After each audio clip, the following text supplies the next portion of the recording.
finally at nagkita na nga kami ni daddy ko. Ito na ang vlog ng aking day 3 dito sa province mga bes. Tara sa aking kwento na medyo may kwenta. Hello mga bes, this is your Reclamadog bestie, Chopper.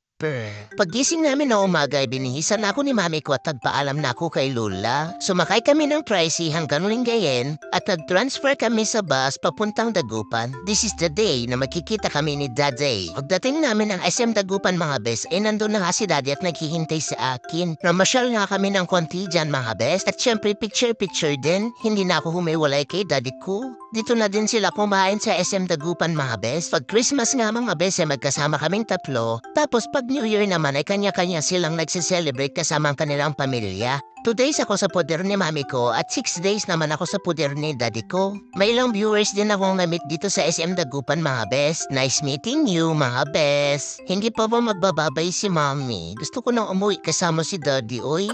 At ayan na nga mga bes at nagbabay na nga sa akin si mami ko. Ang drama mo naman be, magkikita pa naman tayo. Makayapos ka naman sa akin. Goodbye mami sore. Pagkatapos nga ng paalamanan ay ito na nga't sumakay na kami ng bus ni daddy ko. Taga-Labrador kasi si mami ko tapos taga-San Fabian naman si daddy ko. Pero ang importante mga bisa ito't magkasama na nga kami ni daddy. And finally, we're home. Tsumibog muna nga ako dyan mga bes. Uminom at nagbanding-banding na nga kami ni daddy ko. Mag-rest daw muna kami at gagala daw kami mamaya. Ang blooming ko talaga pagkasama ko si daddy ko. Kinagabihan naman yan ay pumunta kami sa bayan ng San Fabian para bisitahin ang lolo ni daddy ko. Pinakilala na nga ako mga bes bilang kanilang apo at nag-bless na din ako syempre. Kaya kayo mga bata ay magbe-bless kayo sa mga nakakatanda. Lolo, Peña, Huchimken.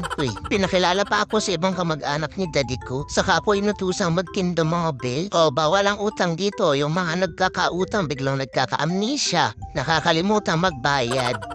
Marami ding food stalls dito mga bes at nag-food trip pa nga sila. May nakita nga din kaming sisiw mga bes. Sayang lang at hindi ako binilihan. Gusto ko pa namang alagaan hanggang sa maging manok ba. Mayroon nga ding perya dito mga bes. Uso daw talaga ito sa probinsya. Kaya itong si daddy tumaya sa color blue. Sabi ko tumaya siya dun sa color green dahil kakulay ng utak ni mami. Wala, hindi siya naniwala. Hindi siya nanalo. Kabisado ko na yung mga sumpat ni mami Siyempre hindi mawawala yung mga picture-picture dyan sa mga pailaw. Buti na lang hindi extreme yung trip ni daddy kumpara kay mami. At dahil gabing-gabi na umuwi na kami mga bes at nagpahinga. And that's it for my day 3 mga bes. Salamat sa panonood. Ingat kayo lagi and spread positivity.